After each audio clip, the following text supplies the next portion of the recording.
안녕하십니까. 오물치과 원장 김석범입니다.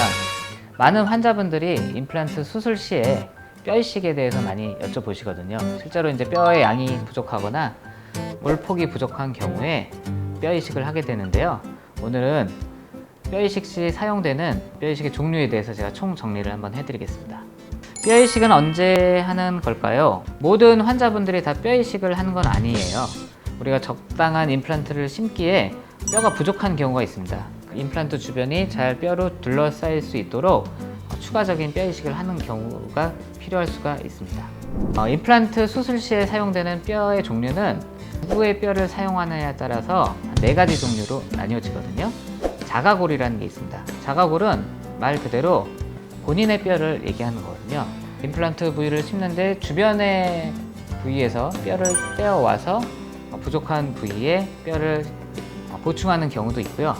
교통사고나 이런 큰 사고를 통해서 뼈가 많이 손실된 경우에는 다른 부위, 갈비뼈나 다리뼈 혹은 이제 허리에 있는 그런 이제 골반뼈를 이용해서 많은 부분을 재건을 하게 됩니다.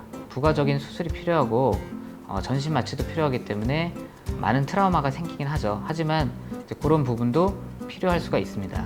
두 번째로 동종골이라는 게 있습니다. 동종골이라는 건 결국에는 나와 같은 종족의 뼈라는 소리죠. 그렇다면 이것은 말하자면 이제 다른 사체에서 뼈에 필요한 부분을 떼어와서 수술할 때 사용하는 것을 이야기합니다. 환자분들이 많이 걱정하시는 부분이 다른 사람의 뼈를 내 입에 넣는 거면 장 전염에 대한 위험성도 있고 그 사람이 혹시 에이즈였으면 어떡하느냐 이런 것들을 많이 이제 걱정을 하시거든요. 사체에서 뼈를 띄어와서 그걸 바로 사용하는 게 아니라 그 사람의 뭐 혈액이나 유기물 같은 거는 다 화학적으로 처리를 해서 뼈 성분만 갖고 오기 때문에 그런 걱정은 안 하셔도 괜찮습니다. 세 번째로 이종골이라는 게 있습니다. 이종골이라는 건 결국에는 나랑 다른 종족의 어떤 뼈를 이야기하는 건데요. 보통 동물뼈 중에 소나 돼지뼈 이런 것들을 우리가 처리해서 많이 사용들을 합니다.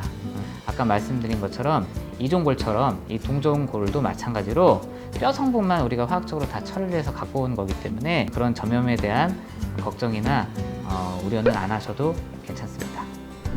그리고 네 번째로 합성골이라는 게 있습니다.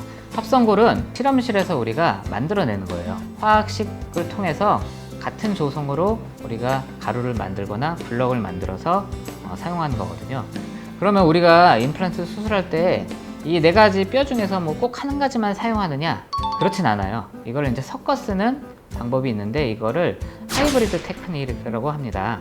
우리가 마치 하이브리드 카처럼 2가지 뼈 이상을 섞어서 쓰는 경우가 있거든요. 그걸 이제 샌드위치 테크닉이라고도 하는데 임플란트 수술할 때 중요한 거는 뭐냐면 뼈가 부족한 부위에 뼈를 이식했을 때 잘 붙어야 되고요. 두 번째는 어느 정도 양이 잘 유지가 되어야 합니다. 자가골 같은 경우는 본인의 뼈기 때문에 이식을 해놓으면 굉장히 잘 붙는 장점이 있어요. 하지만 흡수가 좀 빨리 되기 때문에 볼륨 유지에는 좀 부족한 단점이 있습니다.